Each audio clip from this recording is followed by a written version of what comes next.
KL ராகுல பத்தின தான் இந்த கொஸ்டின். எனக்கு என்ன தோணுச்சுன்னா, ஓகே இந்த ஸ்டாட்ஸ் வைஸ் நம்பர் வைஸ் பாத்தீங்கன்னா கேஎல் ராகுல் அஸ் பேட்டரா வந்துட்டு இந்த சீரீஸ்ல வந்துட்டு நல்ல பெர்ஃபார்மன்ஸ் தான். நான் அதுல எந்த இதுவும் எனக்கு மறுக்கல நானு. எனக்கு ஒரே ஒரு ஃபிளா மட்டும் எனக்கு கேஎல் ராகுல் தெரிஞ்சிச்சு இந்த சீரீஸ்ல.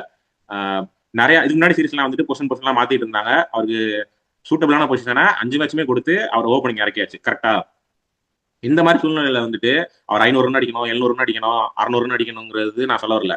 நல்ல சீரீஸ். என்னோடது என்ன இருந்துச்சுன்னா வந்துட்டு விராட் கோலி, ரோஹித் சர்மாவோட எக்ஸிட்டுக்கு அப்புறம் கேஎல் ராகுல் தான் வந்துட்டு ஒரு சீனியர் மோஸ்ட் எக்ஸ்பீரியன்ஸ்டு கேண்டிடேட்டா இந்த சீரீஸ்குள்ள வராரு அப்படிங்கிறப்போ அந்த எக்ஸ்பீரியன்ஸை கரெக்டா இந்தியாவுக்கு கொடுத்துட்டாரா அப்படிங்கிறதுல எனக்கு ஒரு கேள்வி இருக்கு.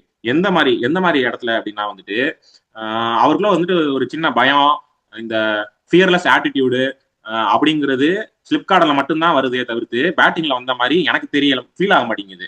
என்ன ஐ மைட் பி ராங், எனக்கு ஃபீல் ஆக மாட்டேங்குது.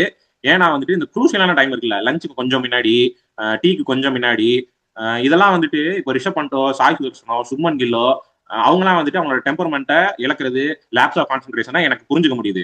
இவ்வளோ அவே சீரிஸ் ஆடிட்டு இவ்வளோ எக்ஸ்பீரியன்ஸ் கேரி பண்ணிட்டு இருக்க அதே ஆள் வந்துட்டு ஒரு பயத்தோடயே ஒரு 5 நிமிஷம் 10 நிமிஷம் பேட்டிங் பண்றதுன்னு இருக்குல்ல, அதை என்னால வந்துட்டு இப்படி கேஎல் ராகுலுக்கு எப்படி இது நடக்குதுங்கிறது எனக்கு ரொம்பவே ஆச்சரியமா இருக்கு.